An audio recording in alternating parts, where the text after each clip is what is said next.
Hello, church. Hope you're doing well. Hope everything is going well and where you are. Hopefully, whatever day you're watching this, whether this is Sunday morning or before or afterwards, I hope that this is helpful for you. If you haven't already, I've sent out a worksheet, and hopefully you've kind of looked over it and you've looked through the section of scripture that we'll be covering. We're going to be covering Matthew 7:15 to 29. Kind of finishing up the end of the Sermon on the Mount, the conclusion to what Jesus has been talking about for the last three chapters now.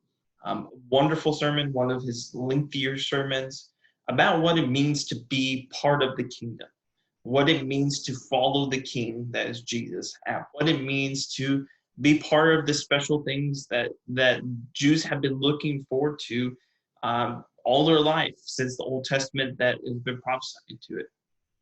And just to kind of set this back in context, I'm going to speak more about this next week as we enter into the next section. But I wanted to bring this back up just as a reminder. The first three chapters we looked at was very introduction. It shows how Jesus is the fulfillment of the Old Testament. A lot of prophecies. A lot of times Matthew said Jesus did this to fulfill this specific prophecy over and over again. And then the last few chapters, chapters 4 through chapter 7, has been on this idea of God's kingdom and who is God's kingdom and who is evil and creating a new family. And you see him kind of start his ministry and start doing these things, healing the sick, casting out demons, confronting the evil, restoring God's reign, creating a new family, gathering following. And then in this sermon, he kind of highlights that. And we'll see that with each of these sections, especially the next couple. We'll see this specifically with what he's doing correlates with the ending discussion. So in the Sermon on the Mount that we've already seen, he's done these things. He's talked about restoring God's reign in this world, gathering people to the kingdom, restoring the reign, restoring how his people should look like. And then confronting the evil. The evil in this case was the Pharisees, those who look spiritually good on the outside, but are, empty tombs on the inside, or not following what they should be following. They're hypocrites. And then he's creating a new family, a new kingdom, and a new people who look and think like God does. And so that's what he's been doing. And that's kind of the theme in this section. And next I guess Wednesday, we'll look at how he transfers, he goes from this to the next section, which is bringing in the kingdom. Not just growing God's kingdom, but bringing it in, how to expand it. Is focus on discipleship. So we'll get into that next time. But I wanted to just kind of bring this up so you remember it. Okay, let's jump into this final section, these final sections, kind of the conclusion. He's wrapping everything up, the final thoughts that he wants these people to know and to be aware of. Okay, verse 15. Be aware of the false prophets who come to you in sheep's clothing, but inwardly are ravenous wolves. You'll recognize them by their fruits. Are grapes gathered in thorn bushes or figs from thistles? So every healthy tree bears good fruit, but the diseased tree bears bad fruit. A healthy tree cannot bear bad fruit, nor can a diseased tree bear good fruit. Every tree that does not bear good fruit is cut down and thrown into fire. Thus you will recognize them by their fruits. Okay, so one of the last things that he warns about, and we're going to see this in a couple of different ways, is to be aware of false prophet, beware of false teachers.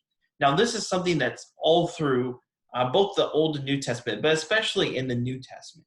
Every single book in the New Testament, except for Philemon, warns about false prophets or false teachers. People who come in and look good outwardly, they seem really good, they're very charismatic, people want to follow him, but inwardly they're doing it for selfish reasons. They're trying to lead you astray. They're trying to do things that harm the church or the kingdom as a whole. And so Jesus is warning about this. Hey, if you commit to this life that he's talked about in the last few chapters of being the type of person you should be, the Beatitudes, loving your enemies, not having anger and lust in yourself, all these things that we've talked about so far. You commit to that, Be aware of false teachers that come by and say, you don't really have to do that. Or people who look very outwardly good, but are not. And pretty much he's warning against the hypocrites, against the Pharisees who've done this very same thing. Outwardly, the Pharisees looked good. They looked spiritual. They looked like the elite of the community, what every good Jew should look like. But that's not really who they were. They were people who wanted fame for themselves and glory and honor for themselves. They didn't want it for the kingdom or for God, the king. They wanted it for themselves. And he tells how they are supposed to recognize these people is through their fruits. And he gives an illustration by tree. A tree can't get if it's bad, it's disease, and good fruit's not going to come from it. In the same way, if it's a good tree, bad fruit's not going to come. Is not going to come from. So that's how you tell. And this is the same thing that Deuteronomy talks about when telling if a prophet is true. If he comes, if he prophesies and the thing he tells you is true and it comes true, he's from God. If he's not, then he's not from God. Look at his fruits. Is he a good teacher? Is he a good prophet? Is he leading you towards God, or is he taking glory and honor for himself and has secret ambitions of his own? Is he being hateful or divisive or greedy? Does he have other things that he's fulfilling? Or is he really trying to make everyone better and grow God's kingdom as he should? That's what you're kind of having to be aware of. And each of these sections is ended the same way in judgment. Each of the three sections that we're going to look at. Thus, they will be recognized, or verse 19, every tree that does not bear good fruit is cut down and thrown into fire. These people, these hypocrites, these false prophets, they will get their end. But we need to make sure that we're not led astray by them. And I think also another thing that he's warning against is make sure you aren't the false prophet. Make sure you're not leading other people astray. Do not be outwardly good, seem good, do all the right things, and yet you are inwardly, you don't really follow it. And really he's saying to be a hypocrite, you can do several things. You can say the wrong thing. You can do what is right, but say the wrong thing. That's a false teacher. That's someone who's bad. You can say the right thing, but do the wrong thing. And then you can also say and do the wrong thing, but do it for the wrong reasons. And then that's bad. So any of those that you do, you say the wrong thing, you do the wrong thing, or you say that and do the right thing, but it's for the wrong reasons. Any of those is bad, and you need to be aware of yourself. It's very easy to self-deceive yourself for that reason. And that really leads into the next section, in which he really talks about this. So verse 21, now everyone who says to me, Lord, Lord, will enter the kingdom of heaven, but the one who does the will of my Father who is in heaven. On that day, many will say to me, Lord, Lord, did we not prophesy in your name and cast out demons in your name and do many mighty works in your name? Then I will declare to them, I never knew you. Depart from me, you workers of lawlessness. Okay, so this is what he's really warning about in this section. So in the first section, oops, sorry, my ring hit the desk there. In the first section, he warned against being deceived by these false teachers, by these false prophets who come in and deceive you and then try to change something that he's already stated. This, he's warning about self-deception.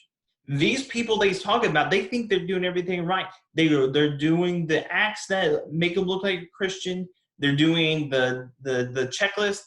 They go to church. They pray. They study their Bible. They are don't murder or commit adultery. They'll do all those things. They look good. They look like a Christian. They even said they prophesy in the name, cast out demons, and do many mighty works. They do all these great things. And yet, Jesus says, I never knew you. Depart from me, you workers of lawlessness. These people thought they were getting in the kingdom. And yet, Jesus says, no, you're not. Which may be some of the scariest verses in all the Bible. Because these aren't people who are like nasty, evil people who never go to church, but they think they're going to be saved because they're a good moral person. These are religious people who go around and do work for God. These are people who cast out demons and prophesy and do mighty works. If we were living back at that time, we would think if a person's doing that, he must be, right. But God says that's not the case. And I think that's the same today. I think we need to be very, we need to look at ourselves and make sure we are not self-deceived. I think one of the, most important sermons I've ever done is the one I did several weeks back on First John, about the progression of self-deception, where you can get to the place where you're thinking you're doing the right thing and there is nothing wrong. And then that's very easy to get to, a place of apostasy, where you think you're all right, and then you think there is nothing wrong. And then you think there's something, there never was anything wrong. And that is a very difficult place to get yourself out of. So we need to look at ourselves and look at who we are and really make sure we don't go into this place of apostasy, because self-deception is such a hard place to get out of. It's not enough to just be obedient, which is a strange thing to say. These people were probably obedient. The Pharisees thought they were obedient. They followed every rule. But you have to follow every rule, and you have to do it for the right reasons. Otherwise, you're not going to make it. And again, this ends in judgment. This ends in judgment. The people who think they follow all the rules, but they're not doing it for the right reasons. They're doing it for a different reason. And they're not following completely all that he says. They will have judgment. They will depart from God forever. So don't be self-deceived by other people. Don't be deceived by other people, other teachers, and don't be self-deceived. Don't deceive yourself, thinking you're doing the right thing when you know that you're not. You're not doing the right thing. And then finally, this final section kind of wraps up everything and really puts a conclusion to everything he said, but especially these last two sections. It's a well-known section. Everyone who hears these words of mine and does them will be like a wise man who built his house on rock. And the rain fell, and the floods came, and the winds blew and beat on that house. But it did not fall, because it had been founded in the rock. And everyone who hears these words of mine and does not do them will be like the foolish man who built his house on the sand. And the rain fell, and the floods came, the winds blew and beat against that house, and it fell. And great was its fall. If I was a little bit braver, I would do the whole song with you that I'm sure that you've heard, or you've heard your children maybe do, about that's accompanying this parable. It's a pretty well-known parable. And really, before this study, I hadn't really thought about this parable in the context of everything that he's talking about in this section. But really, he's talking about, where is your foundation? What is your foundation in? Is your foundation actually in the heart of what Jesus is teaching? Are you following God because you want to be like him, and you want a relationship with him, and you want to do everything that Jesus talked about in these chapters? Is that your motive? Is Jesus and your love for Jesus your motive? Or do you look good on the outside? Do you look good on the outside? You do all the right things, but really your foundation is not that firm. It's in the sand. It's on rocks. It's not firm. You haven't spent that time firming your foundation, spend that time of prayer and Bible study, and gain that relationship with God and knowing that you're doing it for the right reasons. Or do you do all these works? Do you build your house and it's in just doing the work? You just kind of go to church because that's what you always done, or because your parents make you, or because what would the community do, see you if you didn't do that, or you'd feel bad. Why do you do these acts? Why do you do these things that make you look good. Because probably on the outside, the house that was built on rock and the house that was built in the sand, you couldn't really tell those apart. Probably you probably couldn't tell which one was better or greater. In fact, maybe you could say the one in the sand may have been better or greater because it had a nicer view, maybe right on the ocean. Um, but during the times that's tough, this is when it really reveals who is actually a Christian and doing it for the right reason, and who is a hypocrite and is just doing this all for show. That's how you determine who is who. Um, and it's the times of trial, it's the times of persecution that determine that. It's kind of what First Peter 1 talks about. When trials come, that's the testing of your faith, and you'll be refined like gold. But at the end of it, you'll know your faith is the real. It's for sure. It's the real deal. But because those who don't endure the persecution trials, they'll be swept away, and you'll reveal who is who. I've had talks with many people that maybe this time with the virus and not being together will reveal who is who. Those people who just came to church because that was their habit, or because their parents made them, or that kind of thing. And maybe they'll get out of that, and they won't want to come back after we start gathering together. It will be revealed who had a weak foundation, or the people that just wanted to be together and wanted to worship God could wait to get back and to be with Him. It will reveal those people as well. Time of trial really reveals who is who, and we need to make sure that we are strengthening our foundation. It's sometimes hard to see who has the best foundation. If you look at your house, it's not always obvious if you have a solid foundation or not. That's why a lot of times you have foundation inspectors come in and look at it and make sure it's solid before you buy a house, because that's not always noticeable. And so you want to make sure that your foundation is good, and you take some time of self-introspection, and you make sure your foundation in Christianity and in Jesus and God are sure. You want to be part of the kingdom. You don't want to be part of the people who are out, part of the people that Jesus says, I never knew you, depart from me. You want to be part of it, because this life is stressful, and it will eventually, at one point or another, trials will come, temptation will come, and it will sweep your house away. And you want to be the house that stands great. And there's only two options. Either you're going to stand or you're going to be blown away. That's it. And then you have this final section that kind of wraps it up. It says in verse 28, when Jesus finished these sayings, the crowd was astonished at his teaching, for he was teaching as one who had authority, not as the scribes. The very first part of verse 28 says when Jesus had finished these sayings.